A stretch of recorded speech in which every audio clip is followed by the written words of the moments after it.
Fellas, how are you? It is March 27th, 2025. Oh, tax day is coming up. Shit. Anyway, my name's Dan Boul. I'm president of 65 Amps. I don't. Hey, Haas, how are you, buddy? Bonjour, mon ami. Ça va? Sounds Missouri AF. You got it, man. You take the boy out of Missouri, but come on. Yeah, I'm playing. I'm old school today.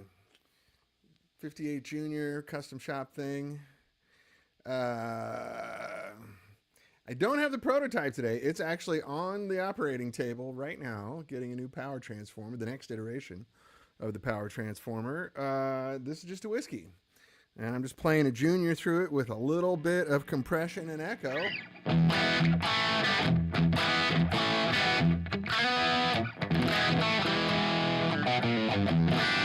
And that kind of branch and roll is how I warm up my hands. That's home base for me. Nasty.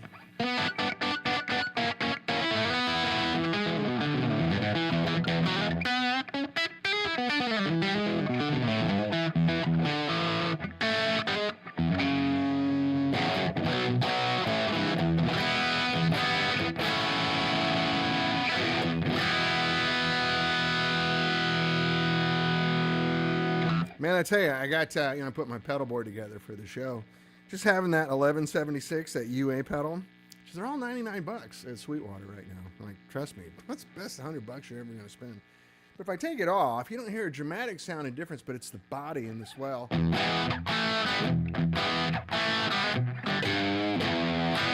Sounds a little bit. I add just a little bit of 1176 on top of it. Kind of comes alive, doesn't it?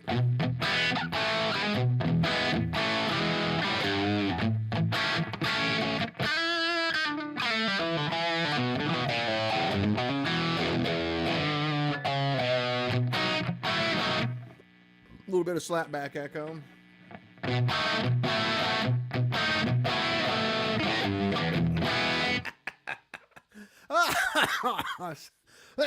Haas Thompson's killing me. Man, it's good to see you here, buddy. I'm glad you made it. Haas Thompson says, from the north of England, so understand the humor there, the home of Monty Python, right? Rumor has it that the prototype has a code name, quote, Bombing Yemen, unquote, and is being discussed at national levels. Care to comment? Not as far as I'm aware, and I don't, it's his fault. It's not my, I didn't, but Hillary's emails. Anyway, yeah.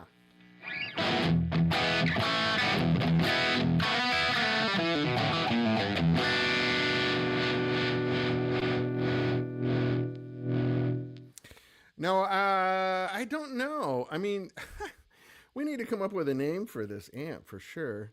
The prototype was based on it's a chassis.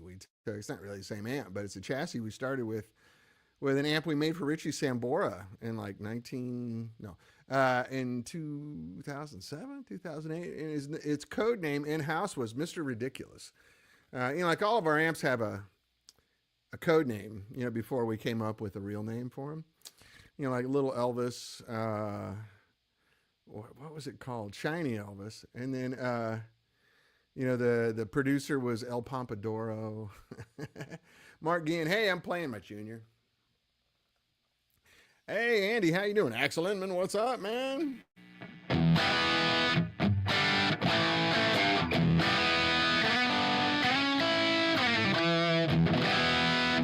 Anyway, this amp is the Whiskey, which is kind of, what is it, it's, JCM 800-ish kind of circuit. Not really dead on, but it's kind of in that vein. So it does that kind of 80s thing nice.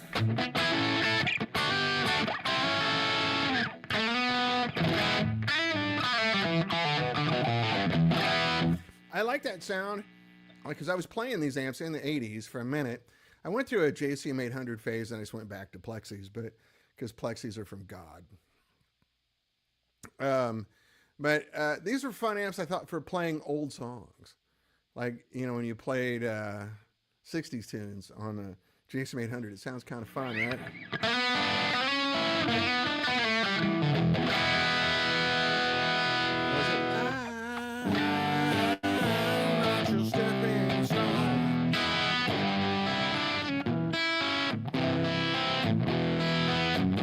You hear the compressor there, right?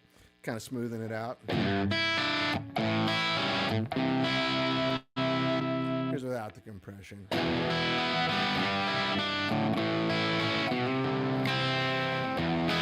I like leaving a little bit of compression on all the time, but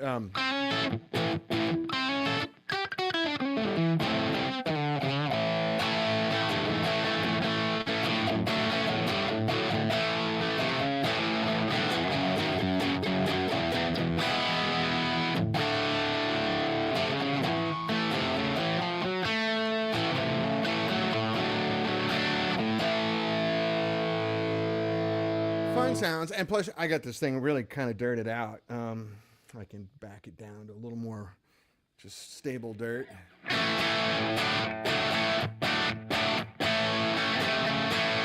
Rob Price, thank you. I didn't pay him to say this. I played a few JCM 800s and the Whiskey is a bit better. Yeah, thanks. I agree. But, what am I going to say? No, it's not. Actually, the JCM 800 is a fine amp. It leaves a little bit on the table, I think, and we try to put it back on the table. That's all. Jay, you turn the gain down on this. It gets a good, just sort of straight up rock and roll. Throw that echo back on. Throw a little just booster into it.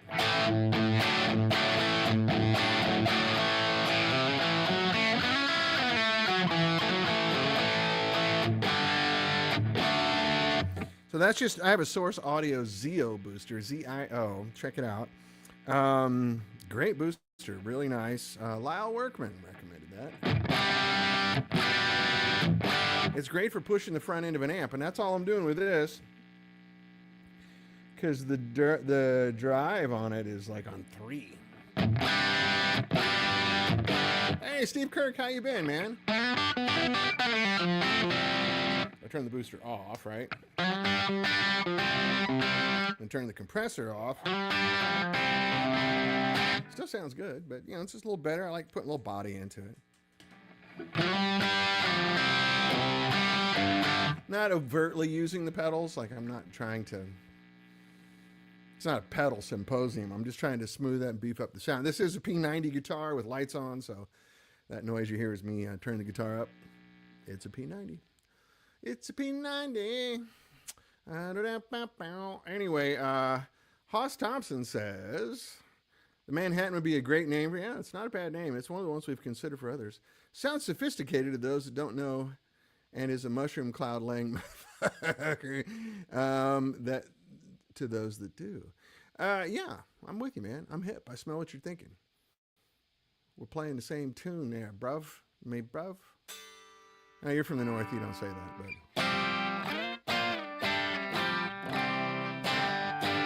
This amp is for sale, by the way. It all goes into the 65 amps version 2 Resurrection Fund.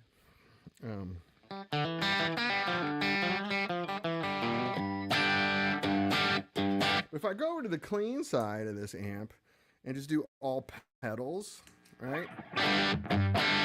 All right, so let me go. That's 4 pedals on. Let me take it all off. Clean sound. Throw on compression. Barber direct drive. And then throw on the booster, the Zio, the Source Audio.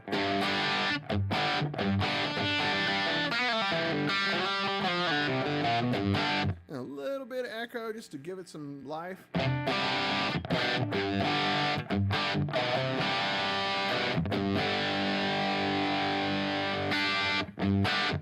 So let me go back to the dirty side. I don't know how much this comes across on the internet, though. That's just with the booster and the compressor on. You like it with the guitar rolled back, Axel? Like this?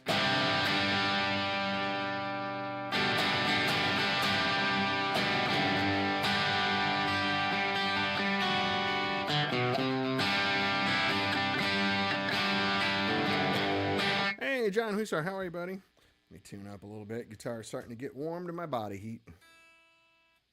It's not bad. I took this back over to Michael. We got the nut all smoothed out. My Les Paul is still at Michael's. Remember last week? I said, I'm taking this damn thing over to Michael to Temple. He is cutting me a fossilized mastodon ivory nut and making it all super duper. Because he's Michael the Temple. If you're not familiar, go to detempleguitars.com. DETEMPLE guitars.com. You can read a little bit about Michael there. He played with, Butterfield and all these kinds of guys. Scotty Bratcher says that's some Atlanta tone. Yeah, there's a little bit of that for sure. Yeah, Steve Kirk says there's no echo evidence. So what I've just got a really tight slap on it. So, I mean, this is without it. Right? I play staccato up. I put it on just really light.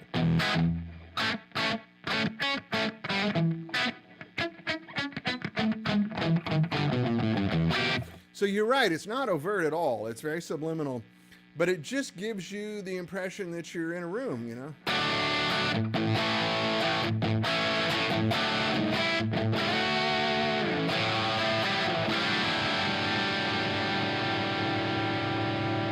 like it.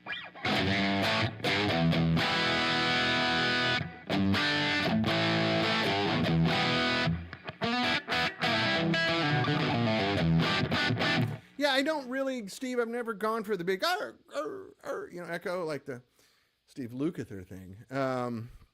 It just doesn't suit me the way I play.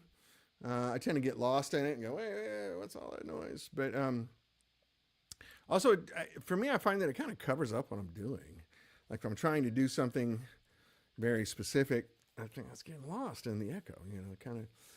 Anyway, personal preference, no right or wrong, I guess. But Haas Thompson says, I've got the fossilized mammoth bone, but not...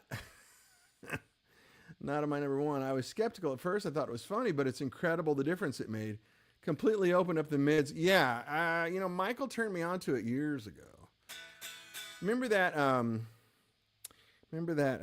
Cherry Sunburst R8 that I used to play on the show all the time? A friend of mine has it, but that was the first guitar I had with that nut on it. I just went, oh my God. Like, it's... and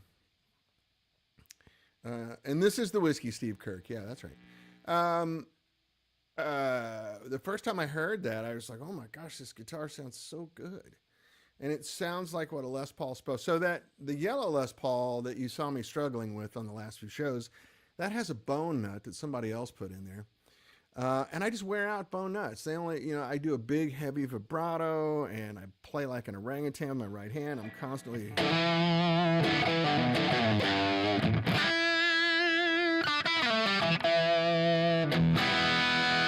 There's a lot of vibrato in there.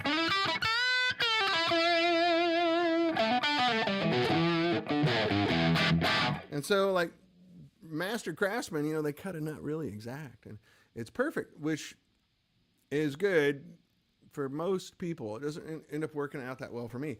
So what I end up doing is just, taking a rat tail and opening it up. But that doesn't make for a good nut.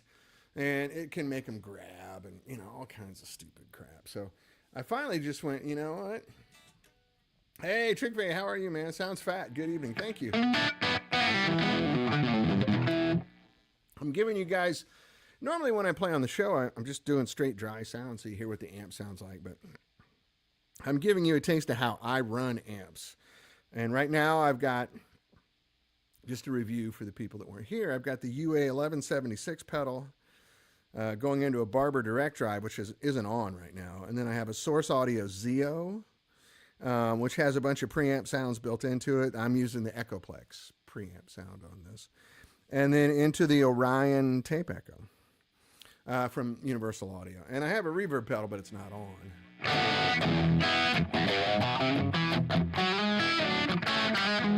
So Scotty Bratcher correctly pointed out earlier, that's some Atlanta tone. That's the way I rock and roll. That's the way I made a living for a long time, excuse me. Is I just had a Plexi. And the way I've got the gain down on this thing right now, we're down in Plexi world, with a tape echo and a rat pedal. Later on, I ended up putting a compressor in the mix. My brother and friend, partner in crime, Peter Stroud, is the guy that turned me on to that. He used to remember the old orange squeezer. Excuse me. Remember the old orange squeezer pedal? He just had one of those on loosely, lightly at the front of his signal chain, and his guitar always sounded so good, and it was clear, you know. You could cut through the mix, and that's what I'm doing now with that UA pedal. It's not up very high. I'm on 4-to-1 compression, like it's the lowest compression. Yeah, Steve Kirk says the Rats are underrated. I had the original Rat pedal that I bought in 1986 used. I remember I bought it at Voltage Guitars on Sunset Boulevard. I think I paid $28 for it, is what I remember. And it was a big box. It didn't have a light on it. But I didn't use it for distortion. I just turned the volume all the way up on it. And then the drive was on a little bit. You know, I just used it to slam the front end of my Plexi. You know, to push V1 into submission. And plus, if you're jumping the Plexi, right? If you know how Plexi circuit is, there's 2 triodes in that first tube. One goes to the normal channel, one goes to the bright channel. But if you jump them, they're both on at the same time. So you get a little bit bigger sound, and you can use both of those volume controls to, you know, tailor your sound a little more. So if you had your Plexi jumped and you slam the crap out of the front end with a Rat pedal, it was really good sound. And then, you know, Echoplex. I had EP3, the solid state one, right? And I just left it on, a little tight echo, just like I'm doing here.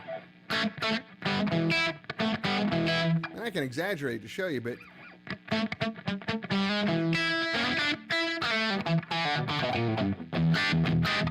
this gives it a nice big bodied sound, right?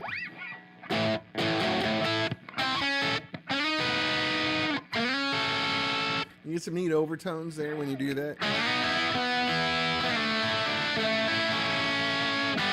Let me turn all this off and play that same riff, right?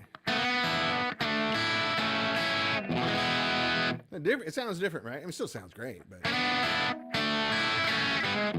this is just way more excited and, to me, sort of rock and roll.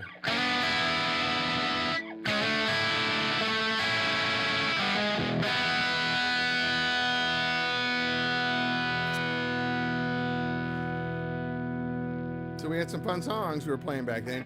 The most fun was playing covers of old songs, you know. Well, get out in that kitchen and rack those pots and pans. That's it. I played in this band. We had a drummer who liked to drink a lot. He wasn't an alcoholic. He just liked to drink. And he was dating a girl at the time who did not want him to drink. And she told him, if you drink, I'm not going to sleep with you tonight. So we had stage names. We're 80s stage names, making fun of the 80s stage names like Nikki Sixx and Mickey Mars and all that shit. We thought that was just a joke. So I was Dan Electro, and our drummer was named Memphis, Tennessee. His real name's Billy. Billy's passed away, rest his soul, but Billy was really great and fun to play with.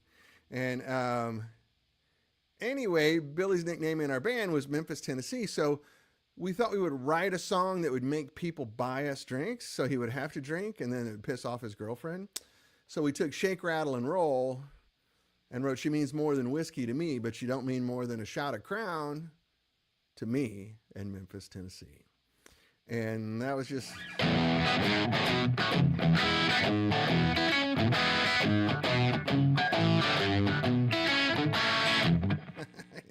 kind of stuff. But it was, this kind of tone. And it's kind of raunchy and kind of redneck. I get it. It's fine. Haas Thompson, Snatch. Scotty.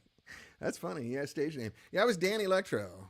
Not a very creative name. For a while, when I first got there, they wanted to call me Tommy Gunn. And I thought, man, that's kind of... I'm not going to answer to Tommy. But anyway, Haas Thompson asked, was that the Dan Armstrong pedal, the orange? I can't remember. Was it? Little white pedal with an orange dot in the middle, big orange spot. I can't remember. But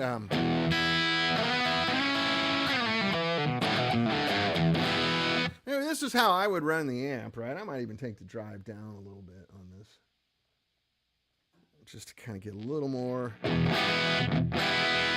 string action out of it. I can throw in the barber.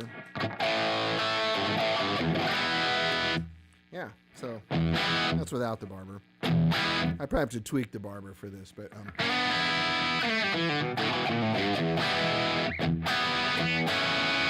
so I've got the drive, the gain down on 2 on the dirty side right here. So,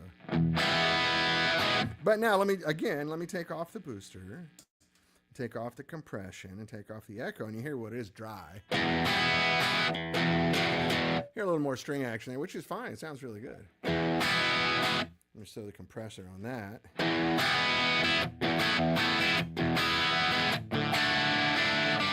A little bit echo back in. But then throw in a little booster, and boom. And it feels more alive in my hands when I do that. Definitely more excitable,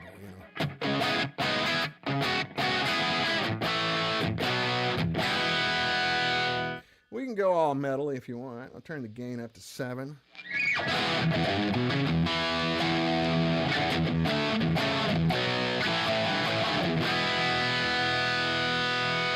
Probably too much with the booster. Anyway, it's all personal preference, your hands and what you're used to. This is my home base, a junior with this kind of setup.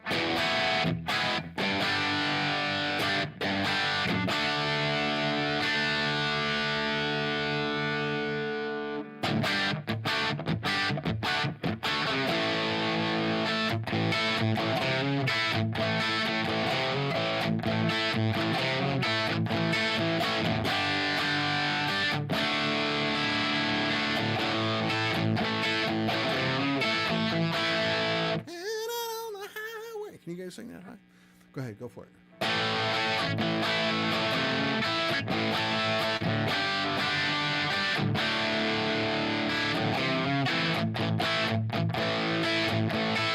A little more presence in there, maybe.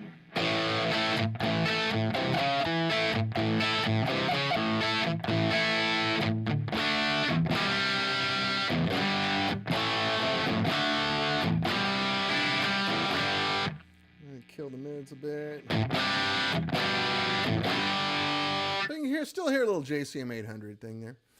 Rob Price, glad you're back, buddy. I usually run the drive on either the whiskey or the little whiskey between 10:30 and 11 o'clock. You don't need much. Yeah, that's right. I agree. There's so many amps that are just so wildly overgained. And I get it because it's forgiving. And if you're kind of new to this thing, it gives you a sense of confidence with it. But trust me, there's a lot more in there if you don't use all that gain. There's a lot of music in there, but this is with my guitar down on 5.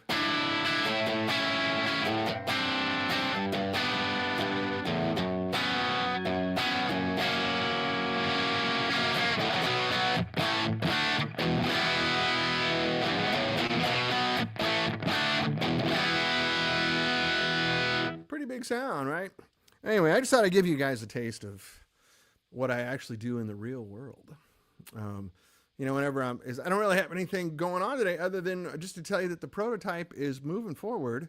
It's literally laying on the table on life support right now. It's on a breathing machine. while its heart is being replaced. And Mike moved his shop, so things are moving a little slow. But I should have it next week, I think.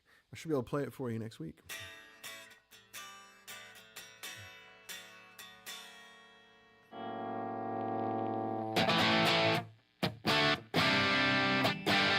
Raymond Colby, refrain from the game. Blaster the master. Yeah. Yeah, the master's all the way up on this. I mean, there is a master volume. I mean, I can do this thing, make it really quiet.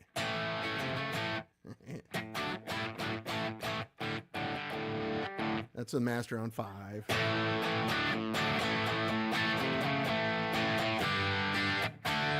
It's the wife knob, right? But fuck that.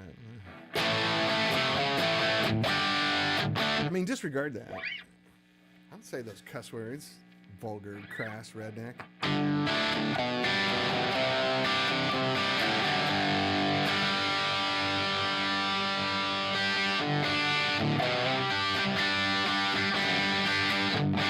But that's a good topic of conversation. Like, we have to name the prototype. Off the top of your head, let's just spitball here together. What are some good names, do you think, for it? You guys help me name. Let's see, you guys named the Ventura. Remember when David Ryan Harris was on? And David Ryan Harris was playing the Ventura prototype. I miss David Ryan Harris. I need to get back in touch with him.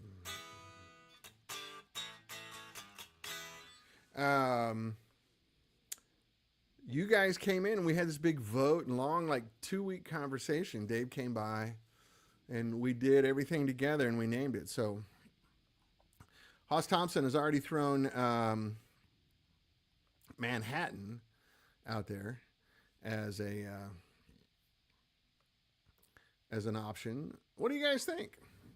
I mean, we used to name locations and, like Elvis and then Tupelo because Elvis was from Tupelo. Monterey because the Monterey Pop Festival. The first amps, I mean, I lived in London for a long time, so it's the London. And then I used to work in Soho. So I was a Soho. I went to a lot of nightclubs in Soho. And then, where everything happened in London at the Marquee Club, right? It was the Marquee. And then the big room in London that was great for rock and roll shows was the Royal Albert Hall. So there's our first 4 amps, right?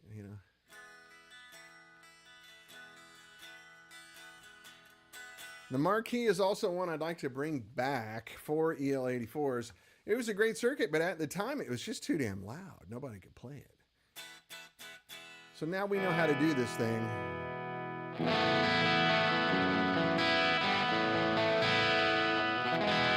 Oh, Raymond Colby's. Oh, yeah. So I'm a 20th century guy. With all the women guitar goddesses this day, we'll disregard the wife. Trig says, call it Norway. Okay, we'll call it the Viking. I didn't mean it as derogatory to women. I'm just saying usually, if you're married, you can't crank up your amp in the house. So.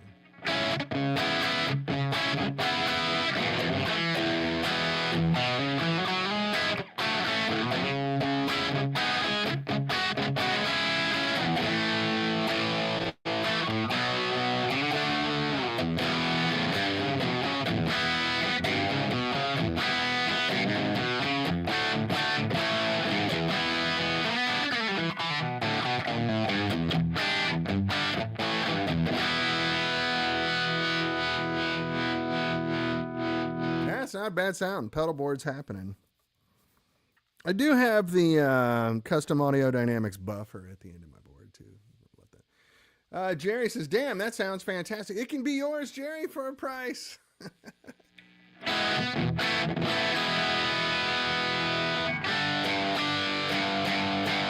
It's hard to beat a good Junior too. This Junior stock, this is the Gibson pickup in there and everything.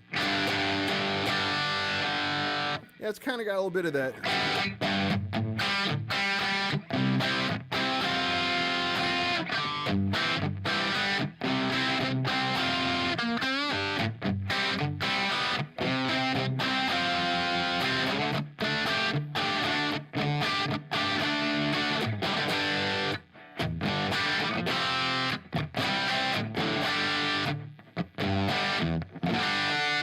see.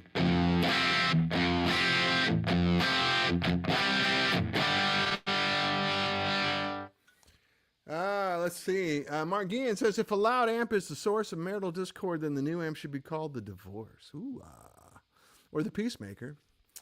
Yeah,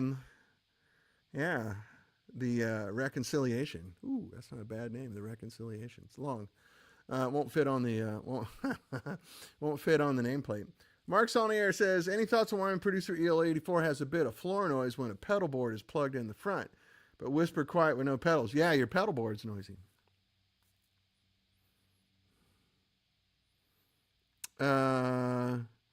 My amp's really sensitive, Mark.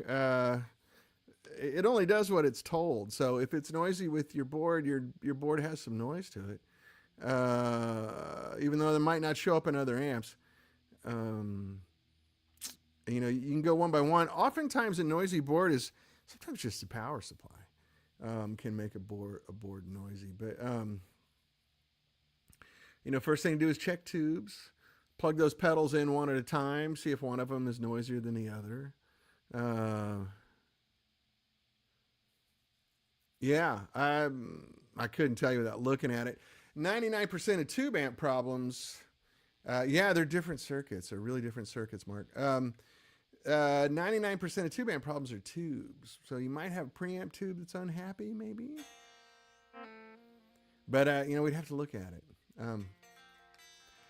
Producers are very quiet amps normally, so I don't know what to tell you other than I need to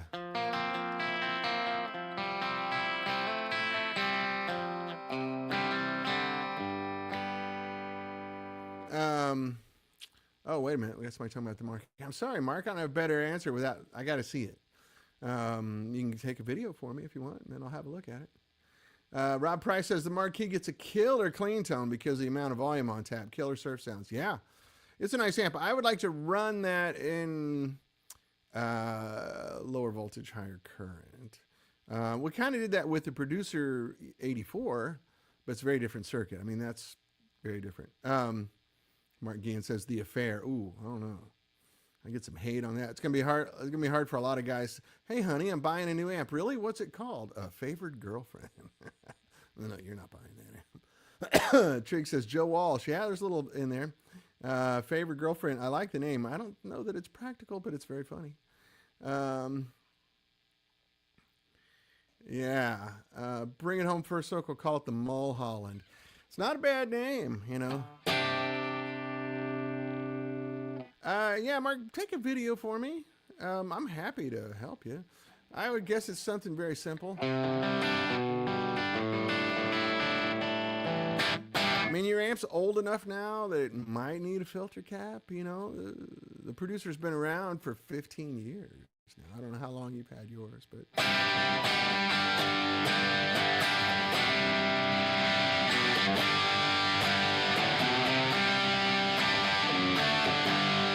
Hoss Thompson says the Model T. Yeah, there you go.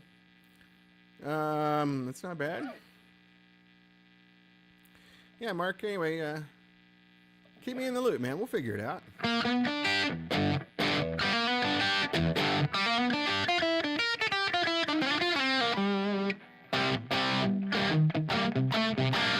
Man, my hands are old and cold. It's kind of funny. I really got to warm up for about a half hour. And I didn't get to do that today. So you're listening to me warm up, really.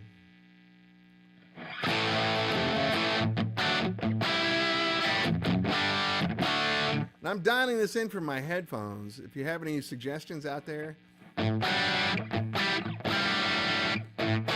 Usually when I listen to playback, it's really bright compared to what I'm hearing. So I'm going to kind of darken it up just a hair.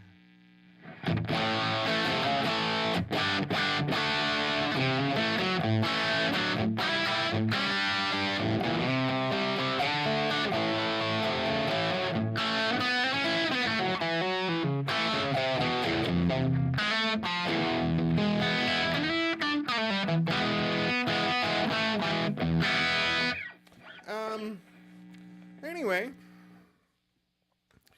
so yeah, we'd love to find names. So, if we get this power transformer in and everything works correctly, I think we have a proof of concept. You know, like I feel comfortable it will extrapolate to other amps.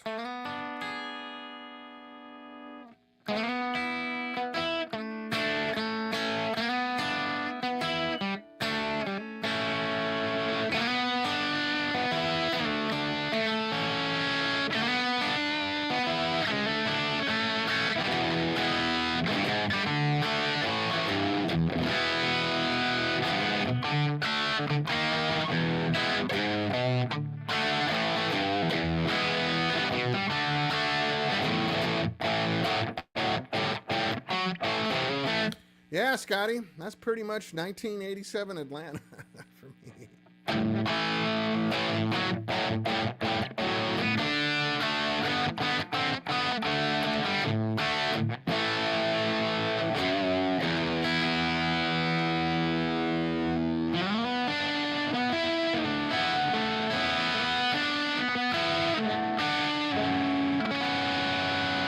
The Bletchley. Yeah. It's kind of a mouthful, Hoss, but yeah, Bletchley. What is it? Bletchley is Dartford, Essex. Where's that? Where's Bletchley? Where's that name come from? Is that on the original Celestion speakers? The pulsonic cones. That's what we could call it.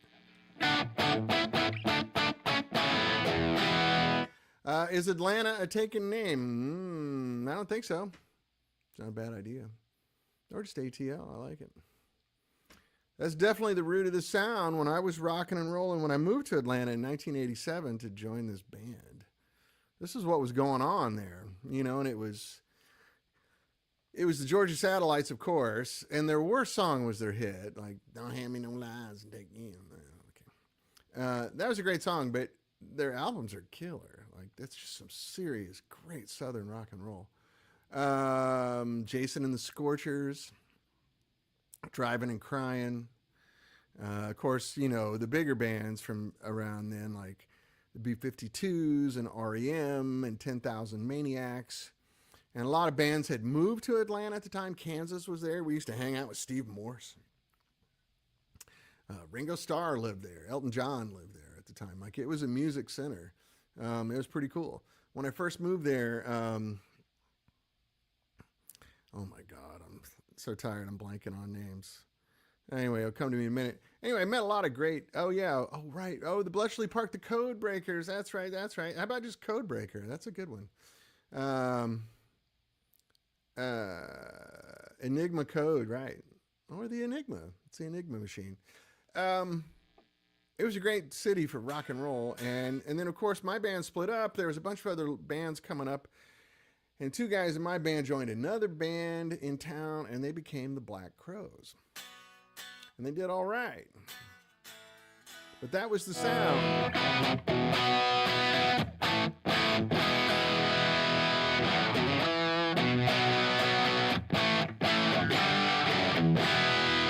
So it might be too dirty.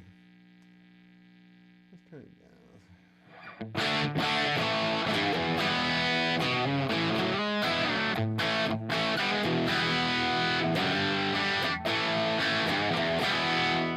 Hey, Brian Mendes is here. What is happening? But yeah, Driving and Crying is great. Peter still subs with those guys. The main guy, I'm blanking on his name now. The main guitar player dude. Sometimes they're all getting up there, right? So he has some health issues. So Peter subs for him. That's right. So many great bands made records at Southern Tracks. Southern Tracks, especially when Brendan was working there. Brendan O'Brien, who's out of Atlanta, lives out here now, but became one of the biggest producers. Kevin Kinney, thank you, Scotty. Thank you, yeah. Peter fills in subs for Kevin still. But, you know, Brendan engineered the Crowes' first record. In reality, he did most of the work on it. George Draculius came in when it was already in process and turned it into a good album, right? It is great. The St. Louis, yeah, I don't know. That's a tough one, Hoss. So Brendan was like a kind of engineer for hire. Then he became a producer for hire because he was doing like jingles and, you know, local stuff. He did a lot of local bands, did my band. I still have the cassette tape here in my desk. Um, and then the Crows record hit. Draculius acknowledged that Brendan did a lot of the work. He also played a lot of the parts on there, like the keyboard parts and the guitar solos and, all this stuff. A lot of that's Brendan, actually doing it. Brendan's amazing. If you haven't seen the Rick Beato interview with Brendan, it's over 2 hours. Make time for it. Like make a pot of coffee tomorrow on the Saturday morning and sit down and watch it. I've known Brendan I met him in 1987. So whatever that is, 37 years, 38 years. He's always been a really impressive guy. Really super impressive guy. Not only is he a astonishingly good musician, he's naturally one of those guys like at a DNA level. It all makes sense to him. He hears it and can do it. Right? Great keyboard player, great guitar player, great slide player. He can play all kinds of weird instruments. And he knows how to, he understands like Dale Earnhardt knew, they called him, he could see air, right? That's the way Brendan is with microphones. Like he can do things with microphones. Like I remember watching him use 57s, which I personally think are good for holding doors open. I think they highlight every bad frequency in a guitar. And Brendan can make a pair of 57s just sing and dance. It's crazy. And he taught that to Tom Sorowski, my business partner with the impulse response business. And Tom's the same way. He can make 57s just, and I try it and it sounds like crap. So Brendan's that guy. He also can hear a song and go, wait a minute, what if we went to there and here and here and try it like this? So that first Crows record, so those guys used to warm up for us when they were called Mr. Crow's Garden. And they were really young. They were like high school.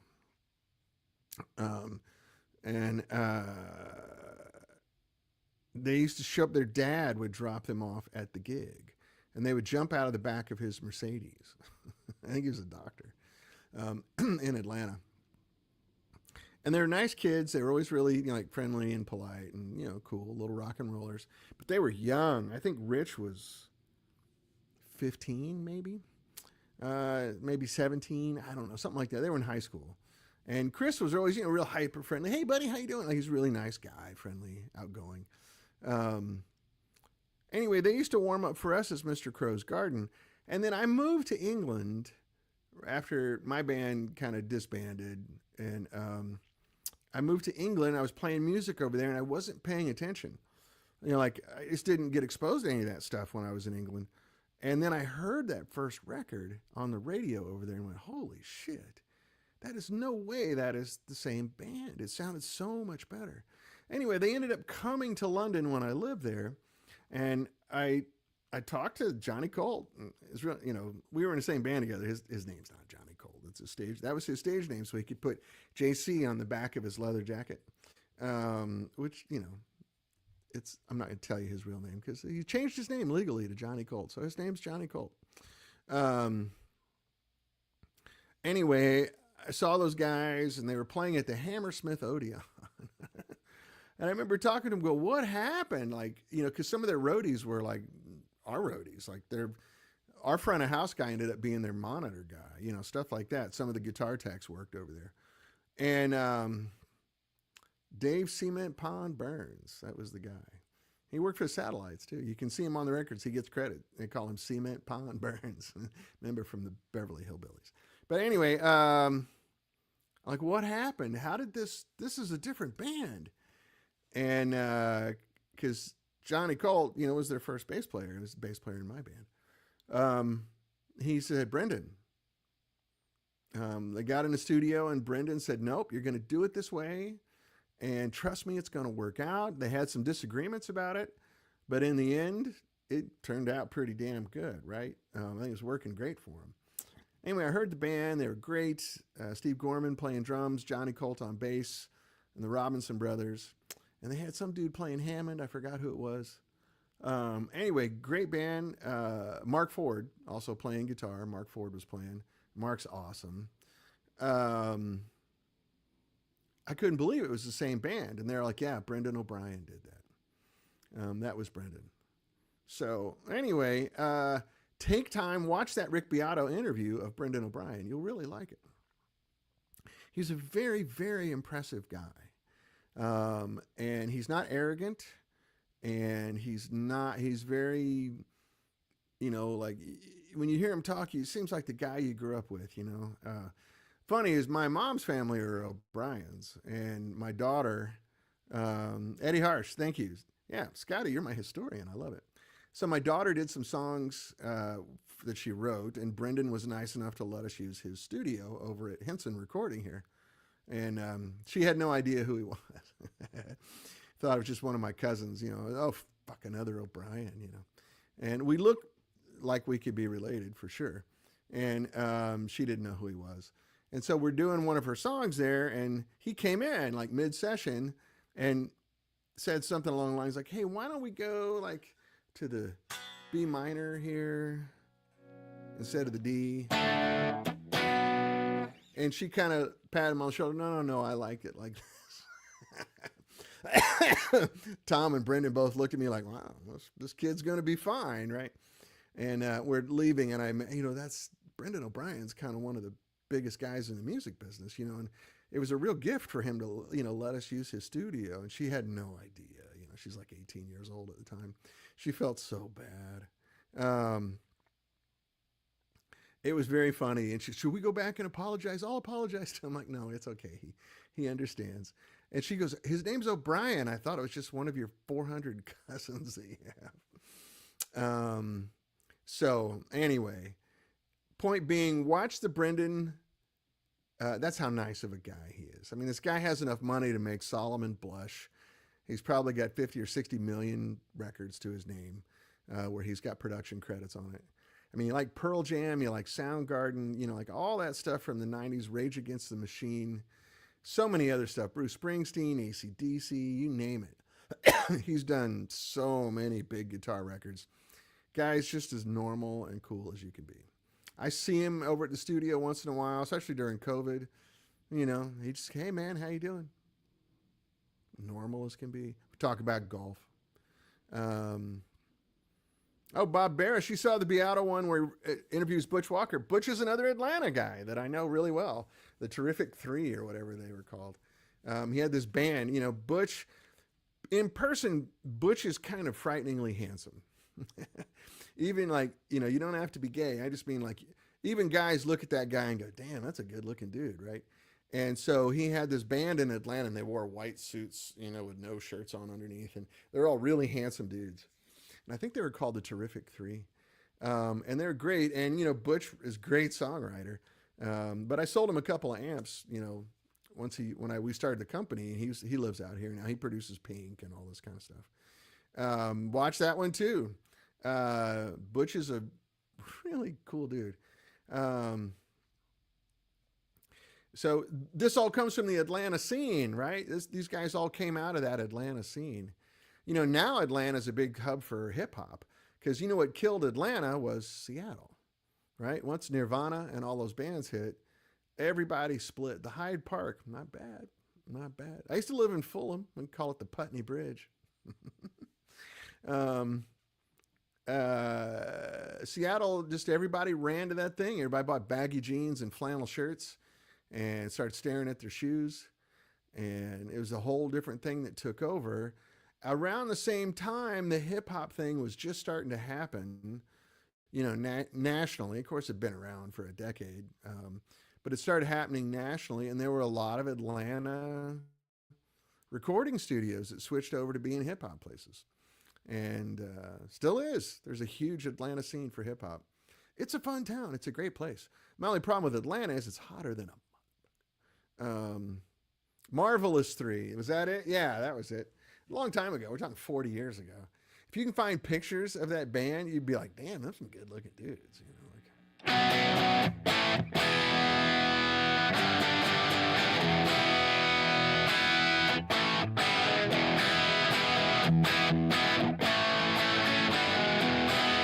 Raymond Colby says, the universe is telling me to get another Soho. I think that's a good idea. I actually can get you one, Raymond. Why don't you direct message me or use my, sorry, something just crawled in my ear. My email is danboul@me.com. Or you can get me on Facebook or Instagram. Easy to find. Excuse me, try not to sneeze into the microphone. Um, I have a brand new Soho I can sell you.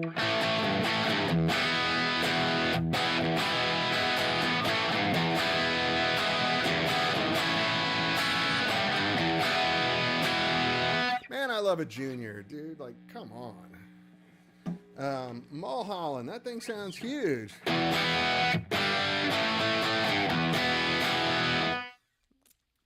Yeah, that's right. Eddie Harsh on keys. You're right. Yeah, it's been a long time, man.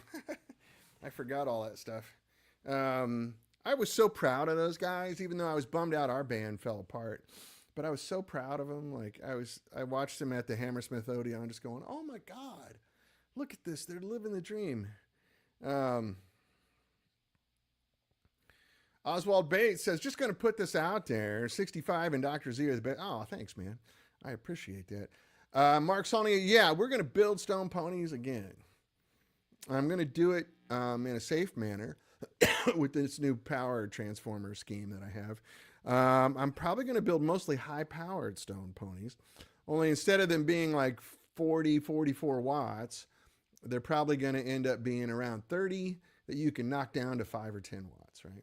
And get the sound of all that glass. 4 bottles in there sounds bigger and better than 2 bottles. And so, yes, short answer, Mark, is yes.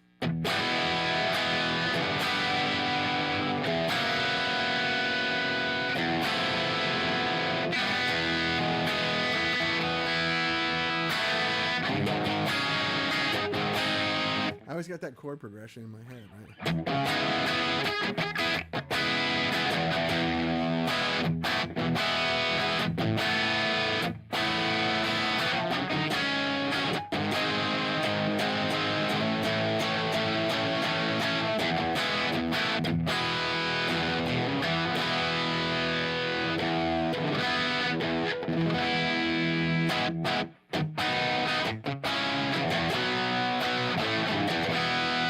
Yeah, I'm kind of digging the sound in the cans. I hope it sounds good out there.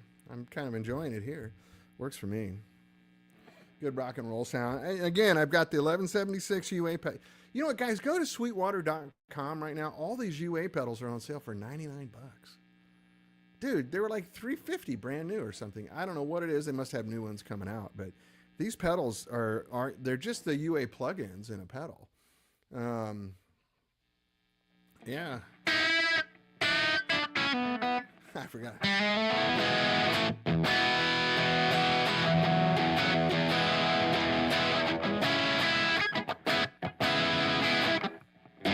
I can't remember how to play now.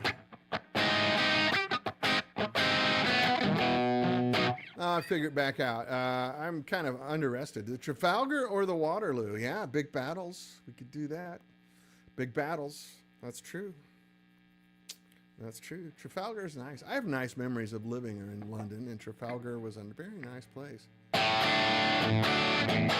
Need to get Charlie Starr on a 65. Okay. Copy that. Let's find him. Sal Soto. Hey, man. ¿Cómo estás, amigo? Ah, man. Sal Soto. What a nice memory. Nice to see you, my friend. Bienvenidos. This is my friend Sal from Mexico. He used to be one of our dealers down there. He has 2 stores, one in Monterrey and one in Mexico City. Sal, we need to talk.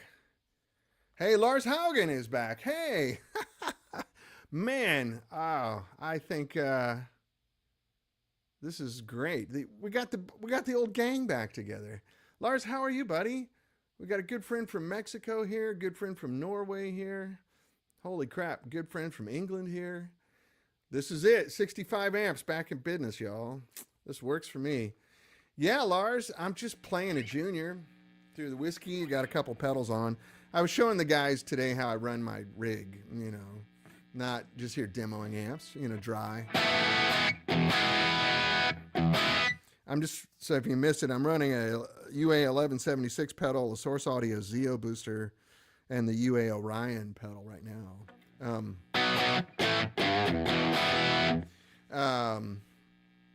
Anyway, Lars, we're back in business. We're gonna make some amps, and maybe we should talk. I'd love to get your input. Yeah, nice to see you too, Sal. Oh my God, I've seen pictures of your family. Your kids are growing up. I hope business is good. Um, yes, Lars, we're back in business, just starting back up. It's a long story. I'm running out of time here today. Matter of fact, I should just go ahead and turn off, because otherwise I'll run all day long. We can talk for a while, but yeah, man, we should talk offline. I have some good ideas I'd love to run by you. Same with you, Sal. Like, I'd love to get, we're going to start making amps again, and, we should talk. I would love to earn your business back. Sal's a great dealer. Mexican market is great. And yeah, let's talk, Lars. Absolutely. But anyway, Sal, it's so nice to see you, and I'm glad you're well. So we should definitely, let's talk. This is great. Good crowd, nice people, good bunch of people, the whole thing. Really good. I got to sign off here in about 5 minutes, but excuse me. I still have some funk in my chest from my trip to Chile. I had a little Chilean cold. Not as good as the sea bass or the red wine down there, but just as powerful. Just as powerful. Anyway, so that's what's going on. To wrap it all up, the new prototype, I hope, I'm not guaranteeing, I hope, I will play next week for you, and I will be able to demonstrate. This is just a Gibson this is a Gibson custom shop guitar. The only thing it is, I put the Music City bridge on it, and I had Michael DeTemple put a fossilized Mastodon ivory nut on it. But the pickup's stock. Gibson's doing good now. The new owners have changed the company. It's different. Yeah, we need to get Miles and Howard back, don't we? So what I would like to be able to demonstrate to you is running sensitive tubes safely, and also be able to drop the volume down naturally to a level that's extremely useful. Small clubs around the house or whatever. 5 watts is still a loud amp. Like, don't get me wrong. It's you'd be surprised how loud 5 watts is. But the goal, this is step 1 of 4 that we have laid out. So, yeah, Sal, I will reach out to you, buddy. Nice to see you. I want to come down and visit you. Especially since, like, our two countries aren't, or at least, one side. I want to come down and visit Mexico. It's been a long time. I miss it. I love it down there. Your new president went to the same university my daughter's going to, by the way. So, Senora Scheinbaum went to Berkeley here in California. So my daughter is in love with her. So we need to come down. My daughter's studying to be a lawyer. So she loves it that a lady from Berkeley is the president of a country. She wants to do that. So anyway, phase 1 is we're going to start making a few of our old amps just for fun. Mainly to get publicity, to be honest. I want to get some web influencers on this and all the traditional media. We can release press releases and get interviews online and otherwise. But the phase 2 is to do this power scheme where I can take very unsafe tubes and unsafe amps and make them safe and reliable, excuse me. And then after that, we're going to start doing a digital integration.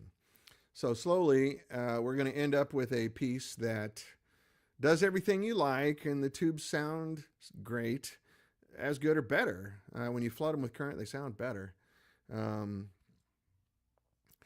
And you'll have digital outputs and analog outputs. You can load the impulse responses that Tom Sarowski and I made over at Henson if you want to. So you can play through a little quiet cabinet on stage and send, the sound of my 69 Marshall 412 cabinet recorded at Henson Recording out to the PA. And then if you want to, just come here and throw it on your desk and plug it into your computer and not worry about it and do the same thing. So it'd be a very robust product. by the time it's all said and done. And this is step 1. So I want to show you that hopefully next week. Hopefully next week. We have some other projects going on I'm going to stay quiet about right now that are really interesting with people you know. But that I also think are going to be fun and kind of groundbreaking. Excuse me. Still got that little funk. Anyway, it's 1 o'clock. I should take off. But yeah, P90, that's all this is. A wraparound bridge and a really nice nut so it rings. You can hear acoustically. I mean, the amp is...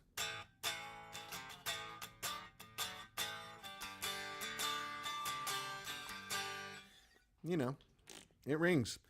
Also, I play like a monkey. Heavy picks. These are the Dunlop's 0.8s. They're not the heaviest, but they're very heavy. And I beat the guitar. You can see the quick on my index fingers all the way back. Anyway. So, all right, before I go, I've just been blathering the whole time. Real quick, not even real quick. I can stick around for 10 minutes or so. What kind of questions do you guys have for me? I see people already starting to sign off. It's 1 o'clock. Everybody's got to go back to work. If you're in Britain, it's 9 o'clock at night. It's time to put the kids to bed. Time to sit down and have a beer and watch a little Netflix with the missus. That's why I chose this time frame. It's good. West Coast, everybody can have lunch. People on the East Coast, they can carve out a little time. People in Europe, when I start at noon, it's 8 o'clock. They finish dinner. They got a little time to relax. Yeah, I'm getting a lot of viewers on YouTube now, it shows, which is really cool. YouTube is where we're going to end up anyway, ultimately. We'll be posting links on Facebook and Instagram and so on and so forth. So, Hoss Thompson. Now, let's get down to the real important stuff here. How do you manage to keep your hair in such lustrous? You know what my secret is? I got 2 secrets. I don't wash it every day, and good genes. I don't diet or anything. This is just it. No, I'm old though. I use very moisturizing shampoo, and I put conditioner in it once a week or something. That's it. I'll send you a message. I'll show you what I buy. It's just Joico moisturizing shampoo. Raymond Colby says the prototype sounds too good to be true. Oh man, where can I fact check it by plugging it in when you finish it? Well, you live here in LA, don't you, Raymond? We can get together. We're looking for a new shop right now. So once we get a place, you can come over and play it. Fine.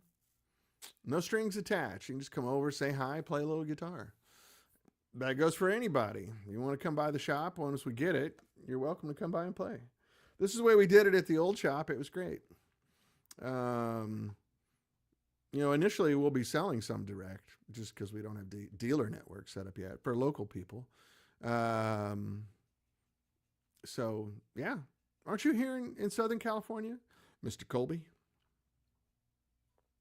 Just come on by. Come on by, my brother.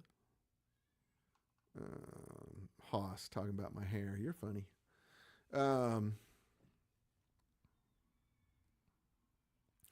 Yeah, maybe a Cars series of amp would be cool, like the Mustang or the XK150. Yeah, XK150 is a good one. It's one of my faves. I call it the Cobra. Yeah, the 356. I think Porsche would come after me for that. Look at the 356, man. Yeah, Raymond, when it's done, come on over. Done deal. Don't worry about it. We got to get a shop first. We're looking at places right now, so it's going to take a little while, probably be a few months before we have something presentable. It's going to take that long to finish the prototype anyway. But we should be rocking by the summer. Like in gear, making amps, the whole thing. So anyway. That's right. You cannot trademark a number. That's right, Hoss. I forgot that. Yeah, that's right. I like the 356. The 356 DB instead of SC. So, yeah. Maybe so. Maybe so. What the heck? Yeah, I couldn't call it the 356 Carrera or the 356 Super, but just the 356. That's a thought. Anyway, we'll have to get this. And Pacific Northwest, to and fro. Oh, okay, cool. The 427 would be appropriate with the KT88s in it. That's a beast of an amp. Yeah, that's true. That's right. The 365 instead of the 356. Yeah, that's a good idea, Bob. I like it. It's a lovely crossover. Well, you guys know I'm a car nerd as well. You've seen the pictures of me in all the old cars.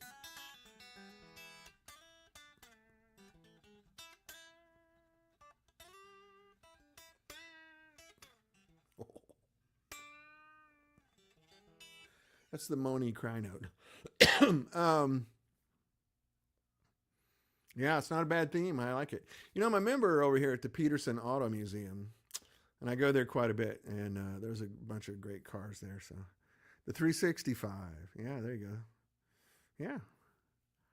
Yeah. Something to think about. Yeah. The 911.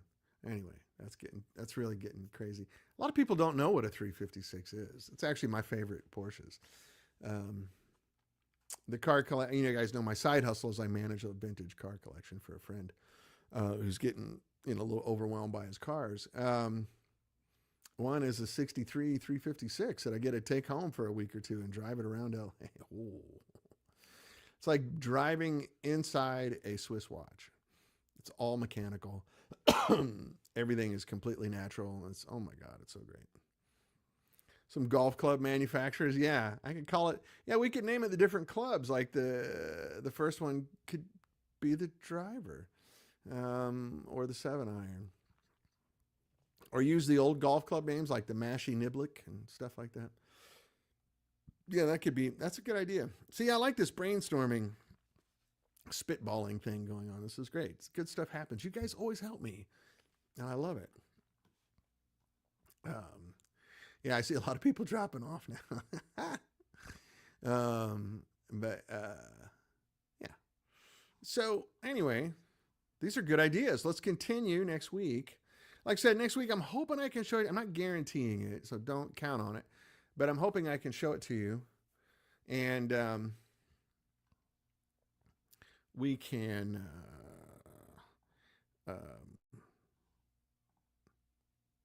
go from there.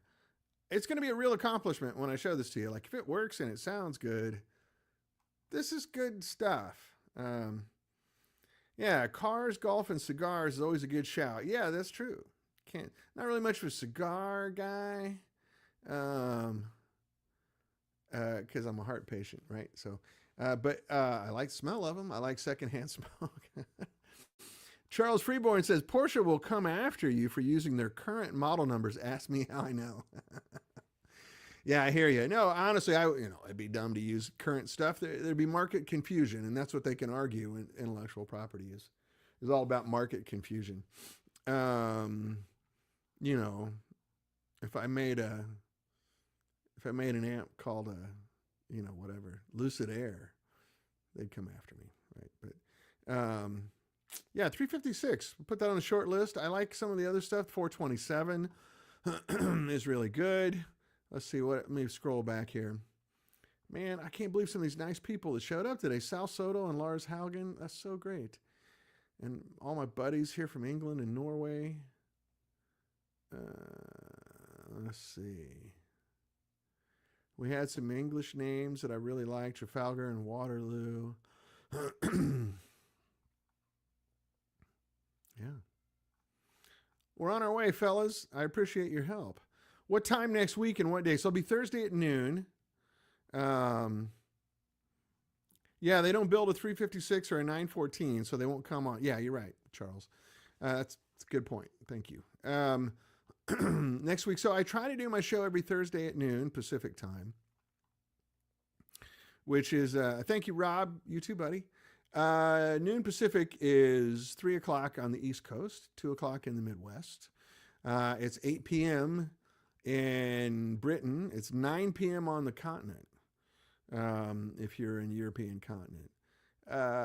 So come on.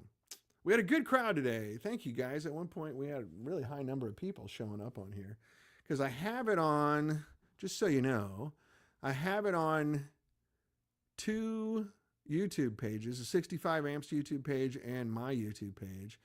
On the 65 amps Facebook page, the 65 amps, the old Lunch with Dan Boul page, and then just my personal page, Dan Boul. I cannot put it in the fans of 65 amps.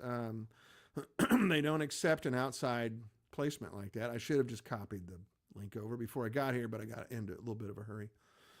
Next time. So anyway, I do need to run. I got some appointments and some stuff to do. One of which is I'm going over 7 p.m. in Blighty. Oh, that's right. You guys haven't done your time change yet. That's right. That's right, Haas. I misspoke. I forgot. We don't do our time change at the same time. We did ours like 2 weeks ago. And then you guys are soon. Yeah. Okay. So right now it's 7 p.m.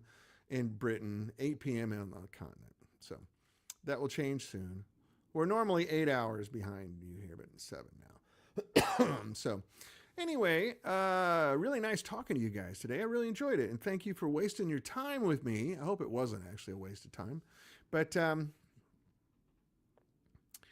we're rolling. We're gathering steam. Things are good. I'm really happy about what's happening. And I'm really excited to start sharing it with you. And excited to have you guys along for the trip. Anyway, I got to go. I love you, fellas. Thanks again for your time. Wishing you all the best. Sending all my best energy. And I'll see you next week. Take care.